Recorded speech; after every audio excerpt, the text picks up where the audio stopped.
let's play some shitty games. Now, I have 3 games here based on the Indiana Jones trilogy. Oh shit! There's a 4th movie coming out! Yeah, tomorrow in fact! For 19 years, we've been calling it the Indiana Jones trilogy. But now, it's the last day when we could actually call it that. Now, I'm psyched. I mean, you can just tell. I'm all ready. So, to celebrate the occasion, let's pop this fucker in. Raiders of the Lost Ark on Atari 2600. The first thing that happens, you see Indiana Jones descending from some kind of escalator, and then nothing. You try every button, and by every button I mean one. You rock the joystick all around, you flick every possible switch, and nothing happens. Is the game broken, or did I already find the Ark, and that's the end of the game? Pretty easy, I must say. But guess what? You're supposed to plug the controller into the second port. Now the game begins and you can move Indy. Yeah, isn't that weird? But even more fucked up, you need 2 controllers to play the game. Controller 1 selects items with the joystick and drops items with the button. Controller 2 moves Indy with the joystick and uses items with the button. Once you figure that out, you think you're all set, but no, the confusion has only begun. You wander around the marketplace, yeah, that's what it is, but you never know that unless you read about it. You collect items from baskets. Now, let me show you. This is the gun. Makes sense, right? You see the little bullet flying out? Now, let me show you the whip. This is the whip. It's the same as the gun, just a shorter range. Why is it just a dot? I know the graphics on the Atari are limited, but don't tell me you can't draw a line.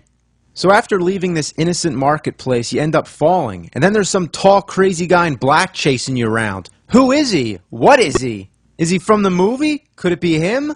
I don't know. But you walk all the way to the bottom with this guy pestering you only to find a dead end. So you go all the way back up to the top, which just brings you back to the marketplace. There's nowhere left to go but back up where you started. But there's snakes on the edge of the screen just waiting for you, so it's impossible to go up without getting killed. Fucking snakes, I hate them. But here's what you can do. Go to the merchant, select the bag of gold, and drop it, which exchanges it for the flute. When you have the flute selected, it plays a tune which keeps the snakes from killing you.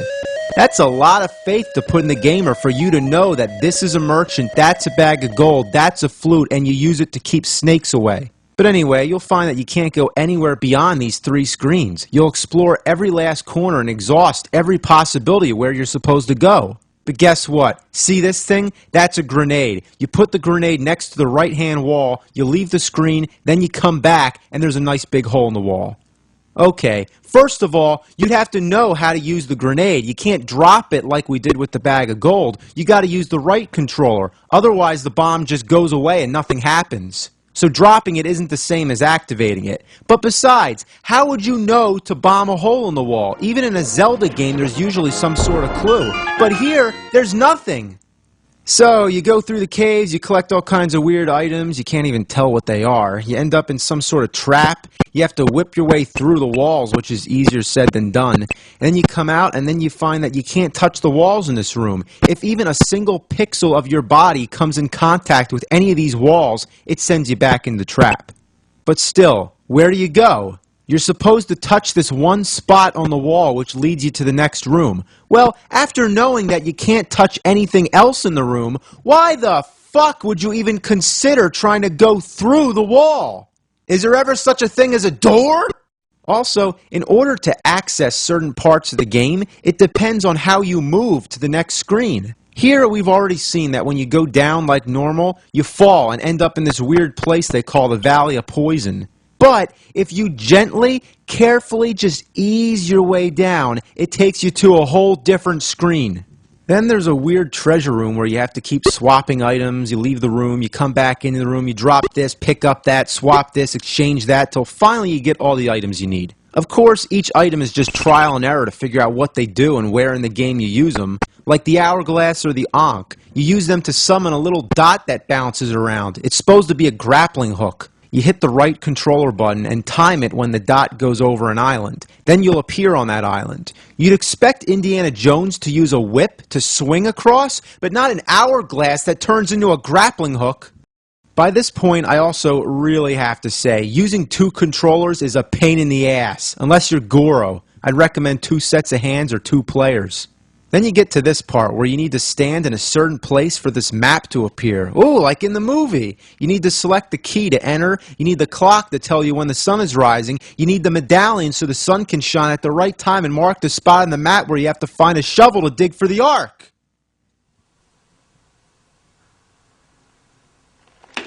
Wow.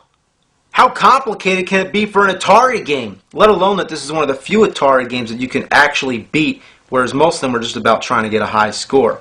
And when I say it can be beat, that's hypothetical, because honestly, I think it'd be easier to find the real Lost Ark. Just the fact that you have to feel around for secret passageways and stuff, it makes you feel like Indiana Jones. Well, they got me there. Next up is Temple of Doom. Based off the second movie, Indiana Jones and the Temple of Doom was an arcade game which was ported to many home computers before eventually arriving on the Nintendo Entertainment System. There were two versions, an unlicensed black cartridge by Tengen and an official release by Mindscape. The cover art is the same, except it's reversed, almost like the one game is a mirror reflection of the other. In fact, both versions are the same exact game, so I don't know what's up with that. The game begins, Indy walks from one cave to the next, and what's going on here? What the hell? Oh no, not this again. Oh, it's select. It's one of those games where select is start. Now what's up with Indiana Jones? He looks like a park ranger, and he walks like he just dumped ass. Alright, so basically you're just going around rescuing little kids. See, there's a little kid, you get the little kid, and then they get the sword, and oh my god, another sword. Oh, another sword. Oh my god, this little cave here is awfully generous. All through the game you keep finding swords and guns and stuff, but the big question is, what do you do with them? The start button brings up this screen which shows your supply, but how do you select your weapons? You try every button and nothing works. So what's the point of this screen? Nothing. It's just for shits and giggles. Oh well, we're having fun with our whip in the meantime, but then you find that your whip is pretty useless. You can use it to swing around and kill small insects, but any of the regular bad guys, it only makes them jitter around and grunt. Should be a dance. Whip it. Come on, this is ridiculous. By now you're wondering, where the fuck are my weapons? Well, here's how it works. You hold the select button while pressing right for the sword, left for the gun, up for the bomb, and down for the whip. On top of just being awkward, it's impossible when you're in a tight situation and have to switch real fast. There's no way to pause the game and then switch weapons. You have to do it during the action. If you're on a conveyor belt, there's no way you're gonna mess around unless you want to fall off and die. That's my biggest gripe with this game. I've never heard of such a back-ass, dim-witted, idiotic, lame-brained way to switch weapons. But at least you only use one controller. There's also a serious problem going on with the jumping. Whenever you jump, you gravitate towards the bottom of the screen. You're constantly fighting against it with the D-pad. At first, I didn't understand what was going on, but now I kinda see what they were trying to do. The cliffs, the platforms, the conveyor belts, everything's descending as you go down, like you're on the side of a mountain. So whenever you jump, naturally you drop. But you're sort of looking at it from a bird's eye perspective. But no, wait. Are these doors actually just rectangular holes in the ground? Is Indiana Jones walking, or is he crawling? Or... huh.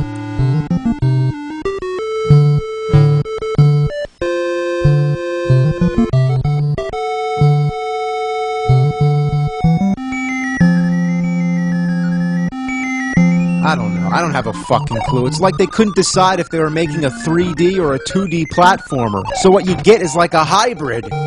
Anyway, the big problem is figuring out where you're supposed to go. Some call it a platformer game, some call it an adventure game. I classify it as a where the fuck do I go kind of game. Yeah, one of those.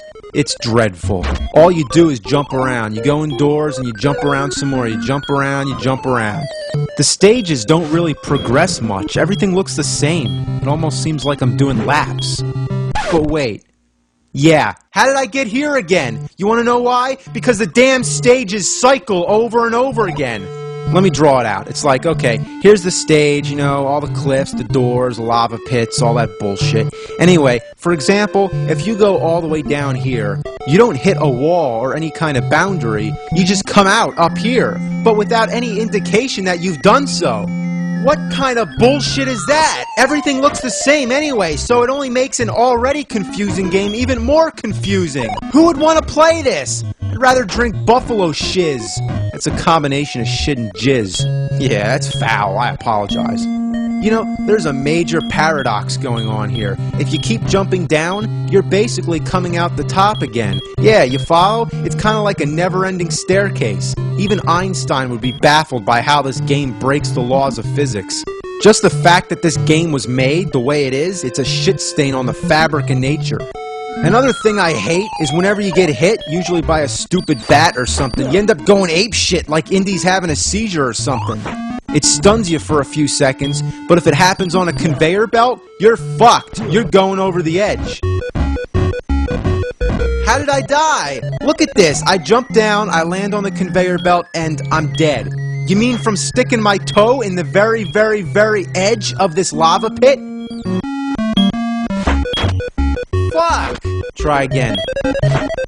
Kiss my ass! I hate this game! It's fucking horrible! Next up, Indiana Jones and the Last Crusade. But first, let's get Temple of Doom out of there.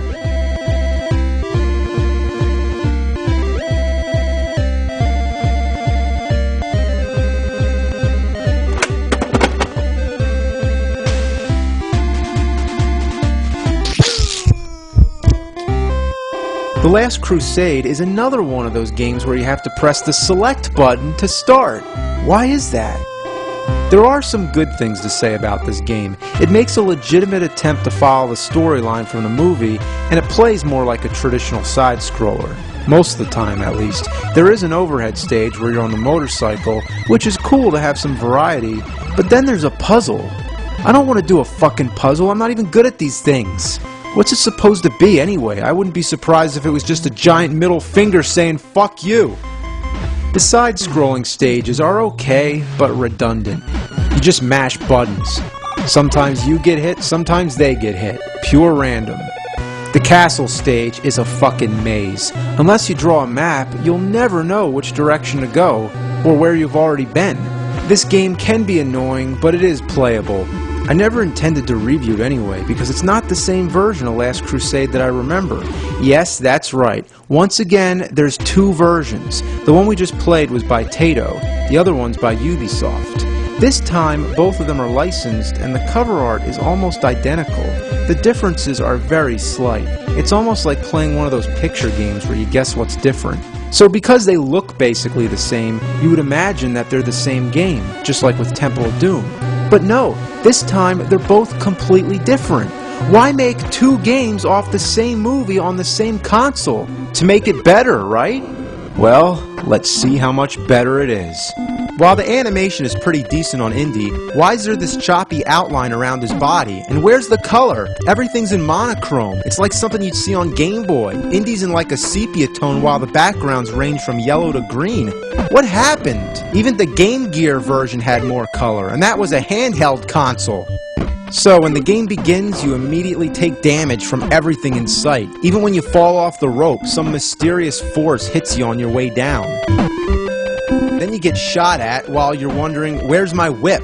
Is this all you can do is just punch? How am I supposed to fight a guy with a gun with my fists? You think you can just take the platform and go over him? But no, you come to a dead end, with a little narrow opening just to tease you. No, you can't crawl. I tried. And you can't jump down either. So it's all the way back to the guy with the gun. You gotta get near him without touching him, and still, it takes quite a few punches to put him down. And this is just one guy. There's a million of them. Next thing, you come to a small body of water. You can't touch it or you die. You just keep jumping on the ropes. Fuck. Oh my god, get back on the rope. What the hell do I... what the fuck? How is Indiana Jones such a wimp that he can't set foot in water more shallow than a kiddie pool? All the way through, the game's without mercy, and it doesn't help to not have a whip. And why does there always have to be a fucking time limit?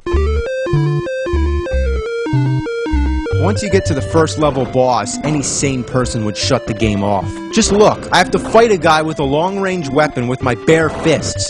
Once you get the pattern down, you're able to step in, take a few jabs, and step back while avoiding the stalactites at the same time. And look how much damage it takes when you punch them.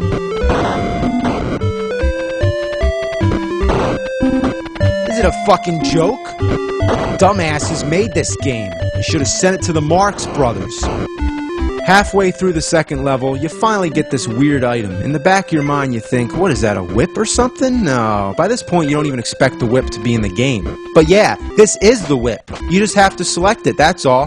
Why would you not want to select the whip?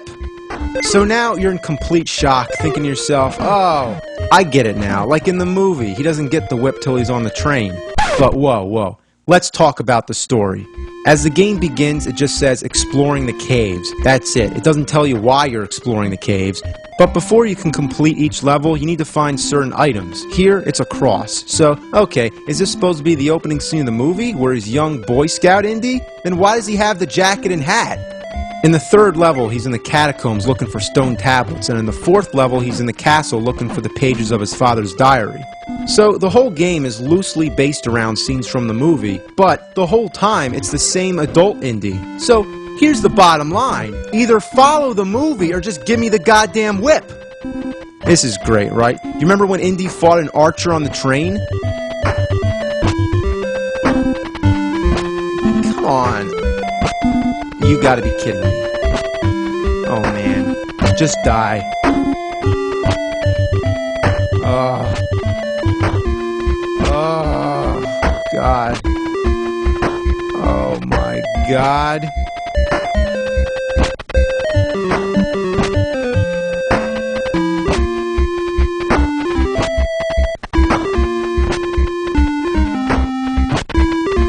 The fuck, man?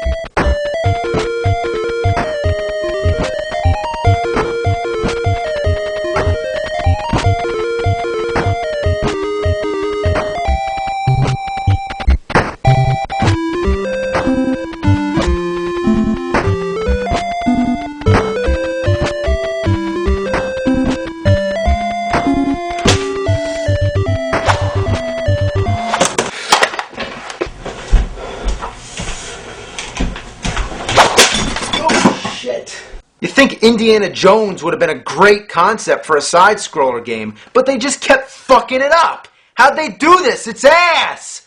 But here's one which was actually pretty decent, so let's take a quick look. Indiana Jones' Greatest Adventures is exactly what you'd expect of a movie-based game on Super Nintendo. You move from left to right and kill a bunch of bad guys with your whip. It's more self-explanatory than most of the previous games, which makes it easy to pick up and play.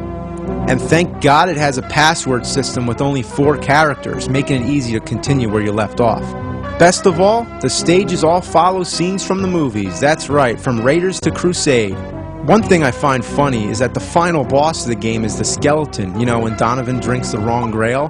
Kind of reminds me of a Castlevania game.